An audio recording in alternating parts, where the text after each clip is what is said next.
Hi everybody, Steve here from the 2 Meters, and today's guest is Victoria Spence.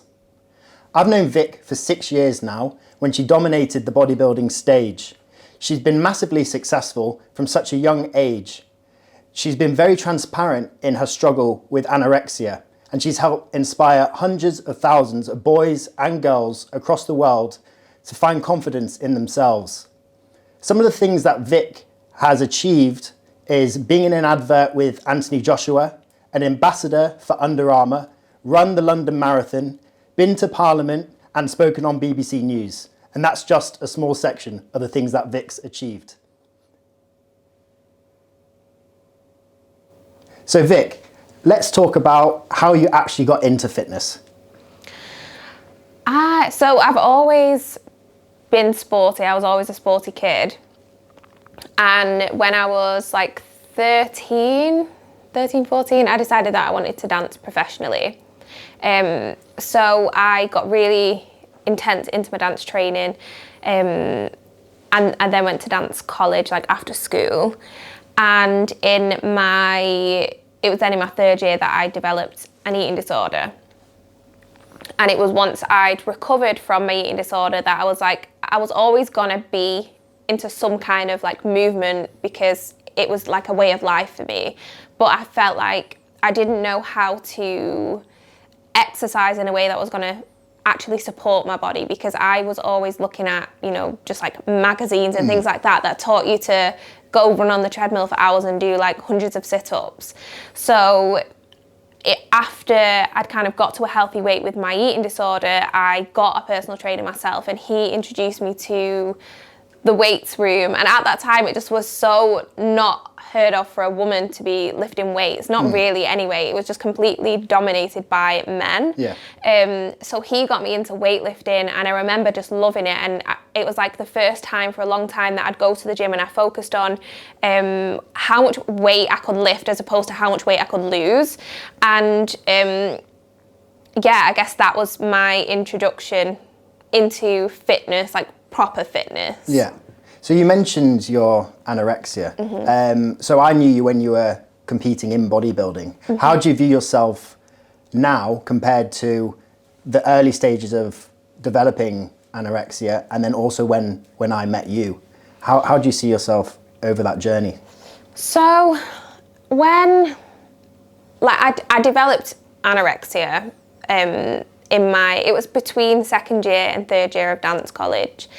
And at the time, I thought it was because I was so consumed with, when you're at dance college, you wear next to nothing and there's mirrors everywhere around you. You're constantly comparing your body to somebody else's. You're being told that your body's your CV. You shouldn't be able to pinch an inch. You could walk into ballet class and get weighed. And so it was like this constant, you're so aware of your body. And before I went to dance college, I was quite confident in my body. I matured at quite a young age, so I noticed that my body was different to other people's, but I never found myself comparing it to other people until I got to dance college, and until I realised that when I was going to auditions, talent wasn't everything, it was how you looked. Right. And because I was such a perfectionist, I just thought, if I've already perfected in like my dance, I've already trained as hard as I can to be the best that I can. The only thing I can do now is try to manipulate my body into one that's going to succeed in the dance world. So I put a lot of pressure on my image, and I guess like in the pursuit to having the perfect body, I ended up completely just losing myself, and I ended up developing an eating disorder really slowly. I started going to the gym as well as my dance. Yeah. Like being at dance college. Dance college was from like sometimes 8 in the morning till 8 at night, and then I'd go to the gym and I'd run a 10K. I don't know how I did it, because ask me to do that now and I could not do it. But I'd go and I'd do a 10K, and then I'd do like hundreds of sit-ups in like so many different variations, because I thought that's what was gonna give me the perfect body. I had no idea. And I noticed that I started to lose weight, and to me that felt like a success. And then I got to a point when the weight loss stopped, so then I started completely cutting down all of my food, still I had no idea what eating healthy really was. I just thought healthy eating was salads and like fish and stuff like that.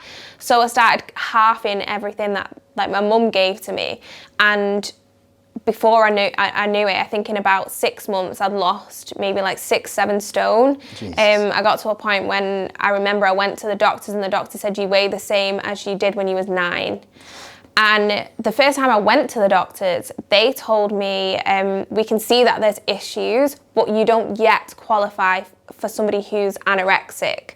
So if you continue to lose weight, then come back.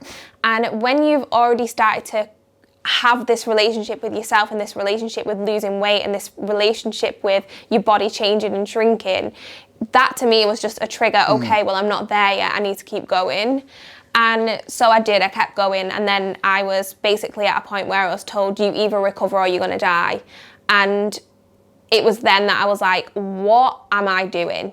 I've done this to try and be the best dancer that I can be, and instead I can't dance. I was suspended from college. I can't do any of the things that I want to do, and I absolutely hate myself. And that was when I started I committed to recovery, and I started to get better from. So was that you that committed? Like, was it you talking to yourself, or was it people around you? I hit like my rock bottom moment, I always call it. I was on a cruise, and it's actually quite funny if I think back to it. I was on a cruise for, I think it was my mum's 50th, and there was a chocolate buffet, and this basically meant that when you watch, you know how you normally just go into a buffet and it's just got so many different foods. Imagine that, but everything was chocolate coated. So my mum was like, please, will you come with me? And I was like, okay, but I'm not going to eat anything. So she was like, okay, whatever, that's fine. I got there and she said, why don't you just have a dark chocolate dipped strawberry? So I was like, right, okay, I'll do that.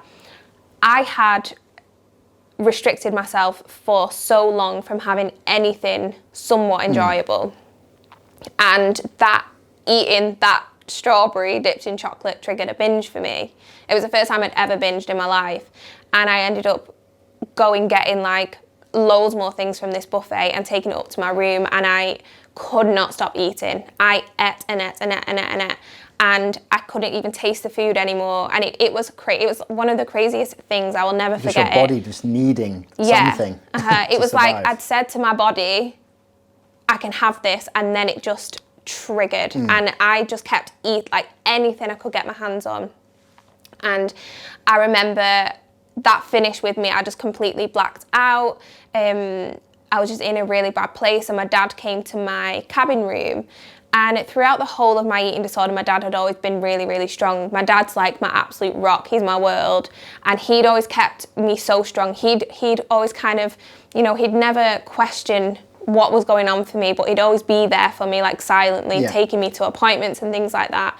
And he basically just cried and just said to me, you need to choose whether you want to recover or you're gonna die, because this isn't a life. You can't continue to live like this. And that was my wake up call. And it was when we got back from that trip, I already had therapy, but I just wasn't cooperating with him. How to, I don't know if I can swear on this. Yeah, I can just BS a therapist. But it was from that point that I actually started to commit to it. Because I think when you're suffering from any kind of mental health illness, somebody else telling you what to do is never going to be the thing that's going to help you get better. It's got to come from within you. And that was definitely my moment that actually spurred me on to make a change. So you mentioned about the doctors' kind of poor advice. They're almost like setting you a goal to lose more weight, which is just kind of ludicrous. And then saying that the therapist didn't really help, but your dad did. Were there any other people along the way of recovery or triggering your, because it has to come from yourself, doesn't it, to make a change? Were there any other people or any professionals in the game that helped you develop? And what were the next steps after that? So from the moment that I decided that I wanted to recover, I think a lot of it was definitely just coming from me. There was external things, like I remember, and I forgot about this actually, I'd got sent, so I had a dance agent, and I got sent a job, and I thought, because this had happened in such a quick space of time, short space of time, I thought, like, she doesn't know what space I'm in right now. If she saw me, like, I would be completely off the books. And at the time, dance was everything for me. I didn't, I don't have any other qualifications really, apart from how to point my toe. So I was literally like, I can't get thrown off these books. I need to get better. So there were a few different things. When I had committed to my recovery, that was actually the day that I started my Instagram account. Right.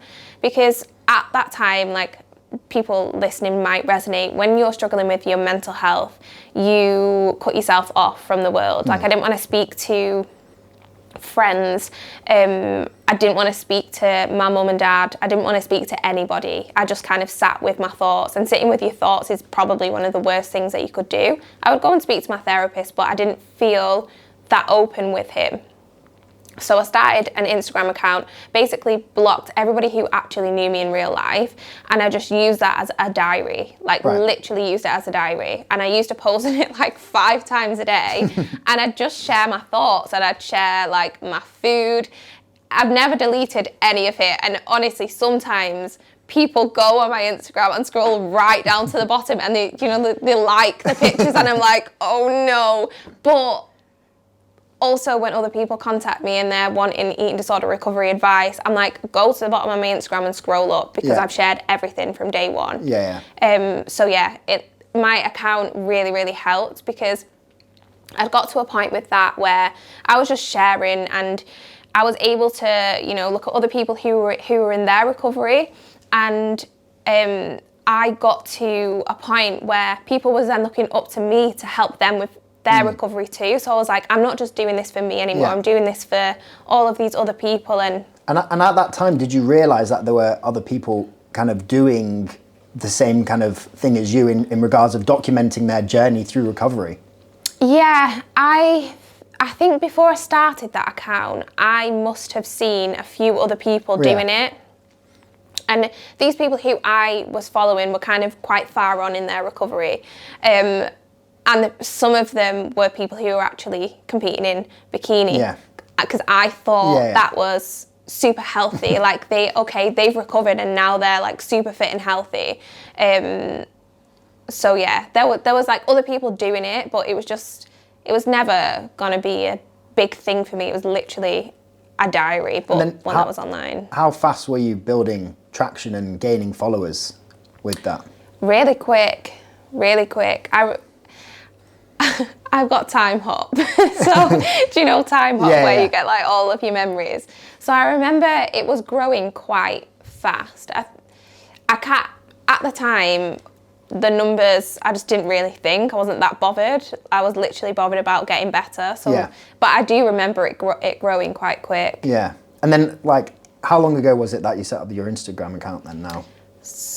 Just over 7 years ago. Right, 7 years ago. Yeah. And then how do you think Instagram has changed since then till now? And what are the positives, what are the negatives? Back then, Instagram was just kind of a thing that people posted on. Mainly their everyday life, just if they went on a night out, or if they went on a holiday. I followed a lot of Americans back then, and the Americans were more advanced with it in that they had like fitness blogs. They call it a blog, their Instagram account. And so I was following a lot of those people and was like really inspired by those people. And yeah, I guess like back then it wasn't anything like it is now. Like now it is something people go onto. There's people who go on and still use it for just posting pictures of a night out or just the random selfie. But a lot of people go to Instagram to use it as business. They want to be a blogger of some kind. They want to share their like creativity or whatever it is, their passion with the world. And I think that's incredible about social media. I think one of the downsides of social media, and the thing that definitely affected me before my eating disorder, was a lot of the information that's on there that's shared by people who are not qualified to share it. And people not having an awareness, which I do feel like a lot of the time the consumer does have to take responsibility and not be, you know, almost take social media with a pinch of salt. But yeah, I think there can be a lot of things that are shared that probably shouldn't. Yeah, because like the word kind of influencer gets thrown about so much, like it's been in the news kind of non-stop recently. There's people always selling kind of nonsense products. What are your views on those kind of things? So people like that make me so scared and make me never introduce myself as an influencer. Yeah. I will try to think of so many other words than influencer, because I think as soon as you would say influencer, people automatically think of like, oh, Love Island girl, just posts pictures of her half naked body and endorses skinny tea. And you know, those people who do that, they've got their reasons for doing it, so they can do them. But I think it can give a bad rep to the people who are showing up on there with their audience's intentions and their audience's needs at the forefront of their minds. So yeah, I think it can give a bit of a skewed idea of what an influencer is. Like, you're not really an influencer if you just post pictures, or are you? I don't know. It must influence some people. It's a very strange like kind of concept. And I think it will probably be filtered out over time, really. So at the time that I did know you, you set up something called Girl Gains. Do you want to just talk about what that was, what that movement was about? Because it caught a lot of traction, really, didn't it? Yeah, so the Girl Gains started with, so I think it was in my first year of having my Instagram, I found other people who were in the UK who were doing like fitness-based things or like foodie things. And because there wasn't that many of us, you kind of all found each other and we just connected on DMs and whatever. And so I met a few people at, do you remember Body Power? Yeah. So that to me back then was like the best thing in the world, going to Body Power and trying all different protein powders and BCAAs and pre-workouts. And so we agreed to go and meet at this Body Power. And that was petrifying for me at the time, because I was like, I'm literally meeting strangers off the internet. How strange. And I remember my mum saying, are you sure these are actual people? And I was like, well, I'll find out when I get there. So I did, and we met a few different people, but I really connected with two girls called Tally and Dana. And we, after that, met up quite a few times. We'd go and stay at each other's houses and things like that. And we just thought not everybody is going to be brave enough to kind of step out of their town to go and meet somebody who's online, because back then it was just not really a thing that you did. So we thought, let's create a space where people can do that, a safe space where we can invite people to come and meet and connect with each other who, you know, maybe are into fitness and know everybody who you know are into other things. So now you can meet other people who are into fitness. So first we just started it as a hashtag. We was like, let's just call it hashtag Girl Gains. We'll announce it on our Instagrams, we'll just talk about it on our Instagrams and get other people to use the hashtag too. And I think after about 6 months, there was like 100,000 people using this hashtag. That's insane. Crazy, crazy numbers back then. Showed the need for it as well. Yeah, for like that community. And I remember, I think a brand said to us, you need to do something with this hashtag. So we did. We started an Instagram account. I remember we launched our first event, and literally within, I don't even think it was a minute, it sold out. That was like, I think there was maybe 40 tickets. Beyonce but it just levels. sold. Yeah, literally. We were Beyonce of Instagram, I'm joking. So yeah, we just sold out like that. And we was like, this is crazy. And it just grew and grew and grew. And then we were like, there's not enough of us to reach everyone. So let's get ambassadors. So then we got ambassadors. We started getting them around the UK, and then we got them all over the world. So we had ambassadors in like Australia, Dubai, America, everywhere. Not everywhere, but most places.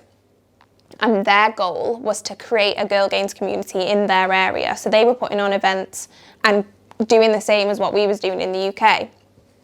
And that was just growing and growing and growing. And we got to a point where we were invited on this morning. So we went on this morning, the three of us, and then it went even crazier. And we came off there and we had different like managements and people wanting us to write books and stuff like that. And we were like, we either need to decide whether we want to run with the Girl Games and that's what we do, that's our career, or we go our separate ways kind of and have the Girl Games as it is. We can't grow it anymore. And focus on ourselves. And at the time, the best decision that was going to save our friendships and not make us go mad was to scale the Girl Games back down, because it had grown faster than we ever thought it could have, and it kind of ran ahead of us, and we was like, what is going on? We just lost complete control of it. So I do always think, like, what would have happened if we would have carried on? Like, where would it be right now? But the three of us have progressed and we've grown into ourselves and found our own passions. And the Girl Games was kind of born from a fitness background.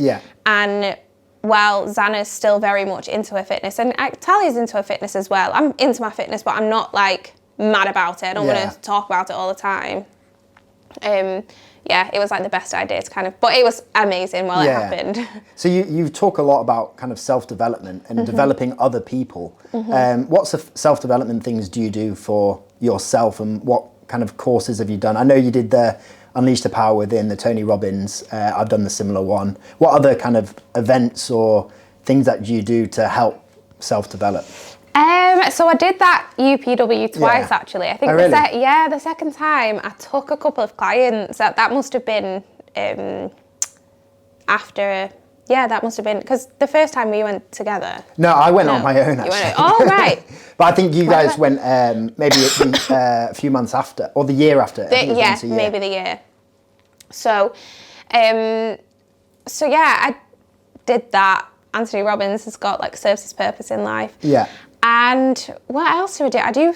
I do loads. Like I'm always just looking for different courses to go on. I did an NLP practitioner. Last year I got my like transformational coaching qualification. So now I do life coaching. I'm just constantly reading, and I'm not always reading like self-help books. I think you can find a lot of growth and development just from reading like novels and reading other people's stories and other people's lives. So I do a lot of reading. I guess my daily rituals are I'll read every single morning, like 30 minutes. It's a non-negotiable. And then I'll meditate. I'll do like 10 minutes meditation, and then I do journaling. And I think just having that time for me where I check in with myself before I check in with anyone else, it makes like the biggest difference in my life. Yeah, for sure. So you mentioned kind of like the progression of setting up the Instagram account and then kind of getting better. What point do you see yourself like fully kind of recovered, or do you never see yourself fully recovered from anorexia? Because I guess like the hardest thing self-development wise is to kind of recover from such a serious illness such as like anorexia. Do you feel like you're over it? Do you feel like you could potentially go back to that state? How does it work in like an anorexic's mind as such? So I'd say right now I'm 100% recovered and I would never end up going back there with anorexia. For me, I like recovered from the anorexia, and then like anorexia, you don't become anorexic just because you want to be thin.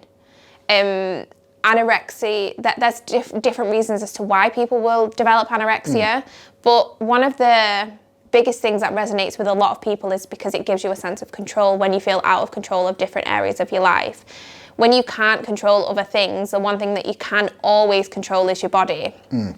And so there's like that point of view, and then when you're experiencing a lot of emotional pain and you struggle to speak out loud about your emotional pain, anorexia and a few other like self-harm, anorexia is self-harm, are ways for you to physically show the pain so that people are gonna kind of come and ask you, and you're not just like dealing with what's going on in your mind. So I realised in my recovery that my anorexia actually had not that much to do with my dancing background. It had not that much to do with my actual body. It was a lot to do with what was going on in my life. Yeah.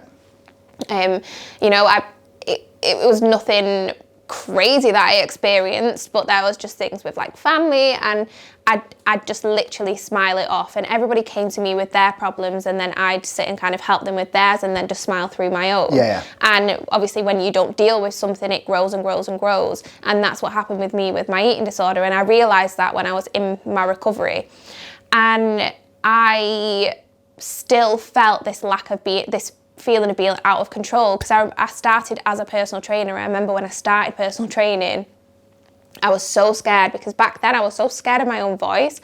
I wasn't confident to go on the gym floor and talk to people. I remember I used to sit in the car park and just be like, I just want to go home. Like, I hate this. So I felt out of control again. Yeah. So this was maybe a year after I'd recovered from my eating disorder, and then so I got that feeling of being out of control. So what can I do? What can I do that's going to make me feel in control? I went to a coach and said to him, I'll do a photo shoot. Like, can you tell me like what to do in the gym and tell me what food to eat, and then I'll prep for a photo shoot. And it got to a point where he was like, why don't you just do bikini competing? Yeah. So I was like, I've seen other people do it. Okay, I'll give it a go. And the first show that I did, I don't think that I was at risk of ending up in a bad place mentally with it. But once I had been malnourished and really, really lean for a significant amount of time, because I'd won that first show, which then meant I was through to the finals. Yeah. That show was in May, I think. The finals was in October. So then I ended up in prep for that whole time. Right. And towards the end, in the October, I remember I would just get such bad thoughts about my body image. The way that I was viewing myself wasn't normal. And while I would never say that was an eating disorder, it was more disordered eating, because I had a lot more control of it. With an eating disorder, you are completely out of control of everything, your thoughts, everything. With the disordered eating, I had control. I knew that I was never going to end up completely malnourished, but I knew that the way that I was viewing myself wasn't normal. Yeah. And doing that much exercise and eating that little was not normal. Losing your period is not normal. I ended up with alopecia. That's not normal. So after the competing, and then, you know, once I'd kind of got back to a normal weight and things like that, I guess everything for me is in hindsight. Looking back, I'm like, that was just another way for me to channel my eating and my control, but in a way that's so harmful, because I was being championed. I was literally being given a trophy for having basically an eating disorder. I fully, because I was there at that show as well.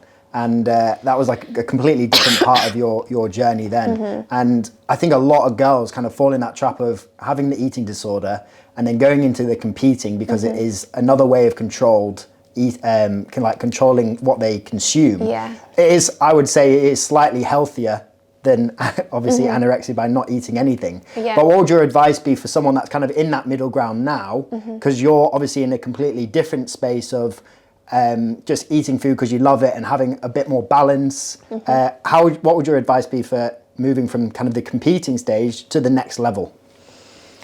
I think one of the biggest things that I've learned, and what I do with my programming and my clients, and what I share on social media, is that your body isn't everything. And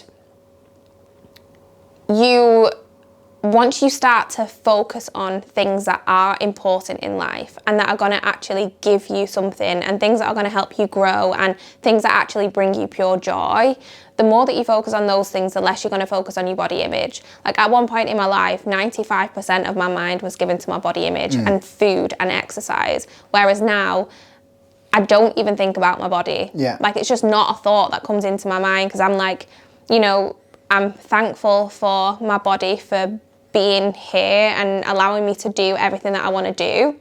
Let's face it, you're busy with life, and picking out the healthiest food options can be a hassle. With so many options on the menu, how do you know what's the best for your body and tastes good at the same time? Let Nourish Fit Food give you a little help in the kitchen. Our skilled, qualified chefs know how to make healthy taste amazing. So stop trying to count calories on food labels. We've already done that for you. We deliver incredibly healthy and delicious prepared meals right to your doorstep or to your work, taking the guesswork out of breakfast, lunch, and dinner. Just heat and eat. Log on to our website where you can gain access to a large variety of meals that can help you lose fat, build muscle, or just maintain a healthy lifestyle. There are always new dishes to try, always prepared with fresh, tasty, local ingredients. Just relax, enjoy good food, and have more time for your busy life. Visit us at nourishfitfood.co.uk and begin your journey by ordering online great tasting food that's healthy for you. So through your journey, it started attracting some big names such as like Lucozade and Under Armour. When did these start coming about?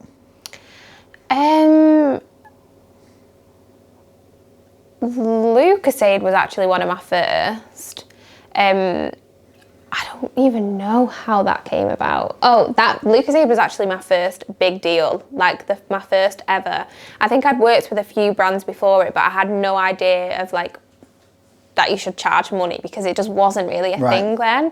And I remember Lucozade got in touch because they were doing this, it was called a Made to Move campaign. I think this was, oh gosh, maybe 3 years into me having Instagram. And part of this campaign was, there was like Harry Kane, Anthony Joshua, a girl called Emily Skies from Australia. And we were all to lead different sessions, like live sessions. And then that kind of kicked off this long-term partnership with Lucozade. Then I did quite a few different like launches for things. And then they launched a drink called the Fit Water, which I then ended up being the face of and the advert for, which was crazy. And I think that then just spurred on me working with more and more brands.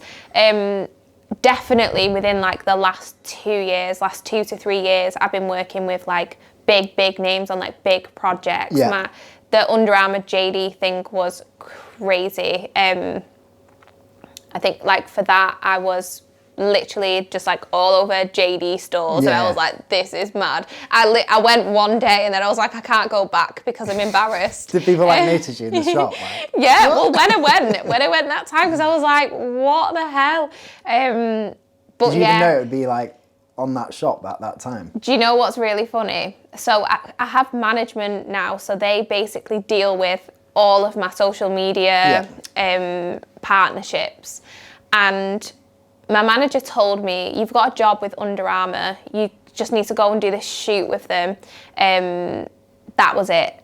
And so I was like, oh, it's probably just for their Instagram pages or something like that. And I remember getting there and it was this huge warehouse and it had like big lights, like these big floodlights going into this warehouse. I walked in, there was like 50, 60 people just all standing around like with different jobs, like different cameramen. And I walked straight back out. And because I was like, I think I'm in the wrong place. And then this lady just started shouting me and I walked back in and she was like, Vic, are you okay? And I was like, what am I doing? What's actually happening? Oh, you're going to be the face of the next JD and Under Armour campaign. And I was like, oh my God. I was so scared, like so scared. That was probably the first like crazy experience I've had. But yeah, since then, because now my feed like Instagram isn't just all about fitness. I have definitely moved more into helping people around body image and mental health. So a lot of the brand partnerships have kind of moved that way with me, and I'm doing a lot more like lifestyle-y stuff. I still do fitness stuff. I've got like a long-term partnership with Fabletics, which I love because they're really diverse in their bodies and things like that, the people that they work with. But yeah, it's crazy because when I first started my account, I guess like my goal was when I started to get into fitness, my goal was to just get like sponsored by like My Protein. And when I say sponsored, I mean just give me free protein powder and BCAAs and pre-workout. And like now my partnerships are just crazy. Like I'm able to make a full-on living from them. And I guess I always thought I was only going to get these partnerships if I looked a certain way, like if I really trained really hard and made sure I had a six-pack and all of that. Whereas now I feel like I get the opportunities because of what I put out there and the work that I actually do and my actual contribution to the world, not just my body. Yeah, absolutely. That's amazing. So what other memorable moments have you had, like filming adverts or traveling? So I've traveled quite a lot with Under Armour. I've been to Amsterdam with them. I went to Cologne. There's a place called Cologne. Yeah. I went to Cologne with them.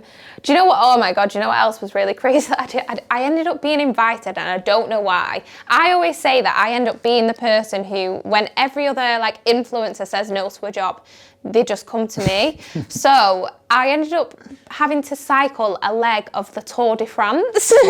And I had no idea. When was it? No, how long did you have to cycle? How many miles? I can't remember. I mean, it wasn't that strenuous. I wasn't racing. They just wanted us to go and cycle a leg, and then we stopped at like the guy who owns the Tour de France, and he'd give us wine and bread. It was so odd. But because I'm not a cyclist, the other people who were there were all full on like cyclists. They was like, this is crazy. And I was like, how am I here? So yeah, I have done some really, really crazy things through my work, thinking back. That's amazing. So how often do you kind of look back to the old Vic and like see how far you come now? How often do you reflect? I feel like I reflect like quite often, because I don't, like, my Instagram account isn't just like look at me and my life that I've got now. Like I still want my Instagram account to be informative and helpful. And obviously the place where I'm in, I can share like, you know, my mindset and things like that and how people can get there. But I think the thing that will help people the most and does help people the most is when I can go back and try to get into that headspace and the frame of mind that I was in when I wasn't so confident and when I was completely consumed by my body, to help me create content that's going to be actually helpful for people to get from where I was, who are maybe in that position now, to where I am now. So I think I do quite a lot of reflection in terms of my own like journey, but in terms of the work and the opportunities that I've got through my social media, I don't think I look back quite enough. I'm actually going to have a good scroll tonight because it's actually funny, some of the things that I've ended up doing. So what kind of things do you have planned out for, say, the clients, your fans, your followers? What things do you have in place now, and what's on the horizon for Vic? So I have recently started my like a kind of second side hustle to my own brand, and that's called the Glow Up, and I've got a journal launching with that, and the journal is kind of based around body image, but then it's got daily journaling things for people to go away and do, because I know that journaling's really helped me, so hopefully it will really help other people. I'm doing like my coaching and stuff now, so I don't just want to only have people who can access me through one-to-one coaching and group coaching, because I know that it can be quite pricey. Like my overall goal is to have something that's accessible for everyone. So I've got like a membership coming and a few different little bits like that. And then I've got some other things kind of going on that I probably can't really talk about yet. But yeah, I don't like massively plan my future. Like I have goals and I have things that I really want to do. I know that one of my biggest missions is to give opportunities to underprivileged girls, because I definitely wasn't somebody who was massively academic at school, but it just shows that your grades doesn't mean everything for the rest of your life.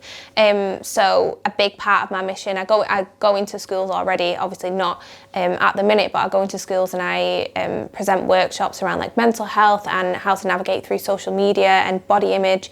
And I want to create a space, like my biggest goal is create a space where people can come and I can take them on as like apprenticeships or something like that, and give them an opportunity in life that they didn't think that they would be able to get because they placed all of their worth on their grades. So that's amazing. That's like one of my biggest missions with social media. Like my goal with social media isn't to just keep growing my following, because I think that's just, you know, it's not based on me, it's based on other people. But for my actual mission is to, help even more. like young girls. And what's this the mindfulness class that you're holding at the moment?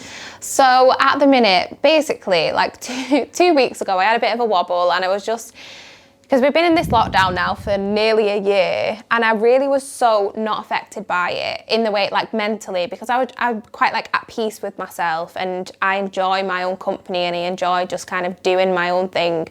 And 2 weeks ago, I just was like, oh my gosh, this is just an ongoing thing. It's not ending.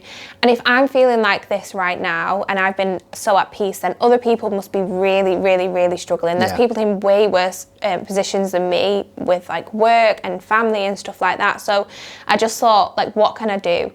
And I know that every morning anyway, I sit and I just do my own journaling. So I thought, I'm just gonna create a space where other people can come and join me, and we just do it together. So 3 mornings a week, people just come and join me on Zoom, and we just journal together and do a bit of meditation, and then it sets them up for the day. And so how many people are taking part in these classes? So at the minute I've got, I think in the group there's like 317 people. And how long ago did you set up? Like a couple of weeks ago? Yeah, 2 That's weeks insane. ago. It's completely free. Yeah. So yeah, it's quite crazy. I honestly thought like 20 people was going to want to do it. Like honestly didn't think anyone was going to want to come and do it. But people have said, there's a lot of people offering free workouts and stuff like that on Instagram and on YouTube. But there's not that many people offering like practical kind of mental health things for free. So I just thought, that's what I can offer. That's a little bit different. That's going to help people, because I know it helps me. So, yeah. And mental health is having like a massive emphasis in like the government recently as well. And I know you've spoken on BBC, you mentioned about this morning as well previously. Do you see yourself kind of veering towards being like a spokesperson in the news? I don't know. So I don't enjoy speaking that much. Like, I don't mind pretty good it. at it, though. Do you think? Oh, Yeah, I sure. honestly think I'm terrible. No, you're good. I'm only maybe the last 2 years starting to feel comfortable with my voice, and I'm contemplating getting a speaking coach for like my confidence around talking. But yeah, do you know what? I feel like I'm passionate about what I want to happen and the changes that I want to make. And I think especially in schools, I think, you know, there's people have access to things, but once you're in school, the younger that you can get people, the better they're going to be throughout the rest of their life. And especially when it comes to things like social media, like people who are over the age of, 40, trying to tell kids what to do with social media when they don't really understand it, because they've not grown up with it. So they don't know how it feels to be a child who has access to everything from like the age of 10, 11. I think there needs to be definitely more that happens in school in terms of education around how to navigate around social media. I get asked to go into schools, but it's like an extra class that's put on. I think it needs to be something that, do you remember like you didn't go to school in the UK, did you? No, I did it in Dubai, but we did like was that like a PHSE, Yeah, which was that one. like a rotation of different subjects. Yeah. I think that I don't know, like navigating social media, mental health, body image, building self-esteem needs to be something that's incorporated into that, not Agreed. just something that they call someone in to do as an extracurricular activity. Yeah. No. Well, you're doing an amazing job so far. Oh, in thanks. raising awareness. And I know I put it on my socials yesterday that you were coming on to do the podcast, and like all my friends are like, oh my God, love her, like can't wait to what she has to say. So have confidence that you are good at speaking now. Oh, thank you. So we'll just finish off with like, where can people find you? What are your social tags and YouTube and Instagram? And if you have anything else to say. So you can find me on Instagram at Victoria Neve, which is spelled Niamh.